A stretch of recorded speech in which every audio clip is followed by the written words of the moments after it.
Here we go again. So here we have another cpm154 CM knife. This is my Mini Hunter. This is 0.1 inches thick. It is thinner than the Benchmade. Its edge is 15 degrees. Now, up here it's 15 degrees. Down here it's about 16, 17. But up here it's 15 degrees. So let's go ahead and put it through a rope cutting test and let's see if it can beat the Saddle Mountain in 90V, because now it's not if the knives are the same angle, but only if they're both 14. I don't have a piece of equipment that does 14, but I do have one that does 15. So, 15.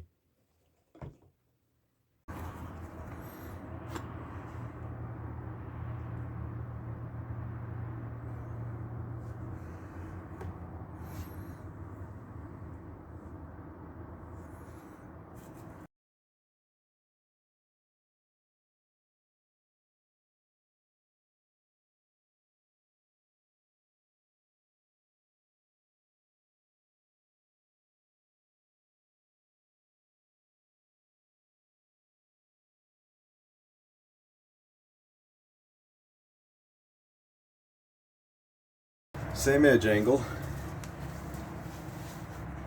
See if I can find a decent spot.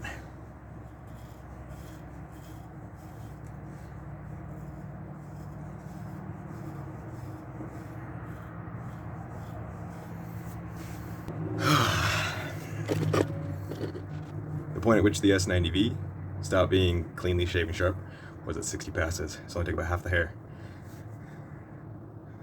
I'll admit when I'm wrong, but it's not right now. I do have one thing to add about this knife before I address something interesting you said, Mr. Kevin Allman.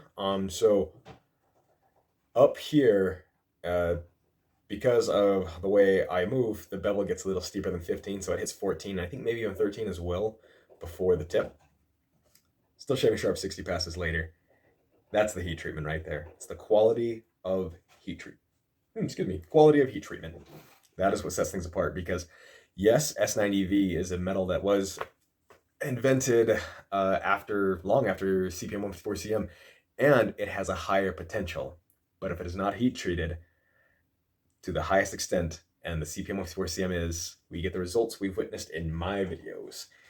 Now, the interesting things that you said here, there's a lot of stuff that's really not worth me commenting on, but the only thing I'm interested in is you're saying that a CPM S90V Spyderco Proficient will beat my knife.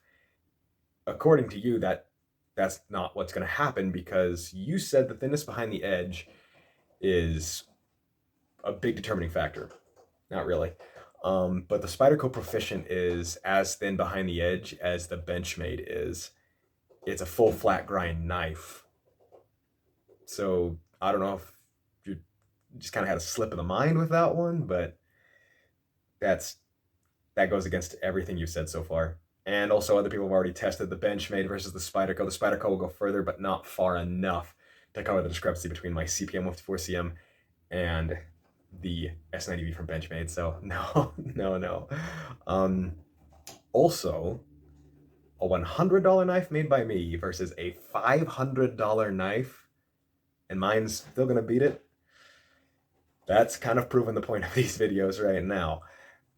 Then you bring up Alex Drawn knives and Big Brown Bear. Now, custom makers, yeah, a custom maker doing S90V might be able to beat mine. That's not a production knife now, though. That's a custom made knife. I'm guessing that their heat treatments are much more narrow. Their price tags are also $600 to $1,000.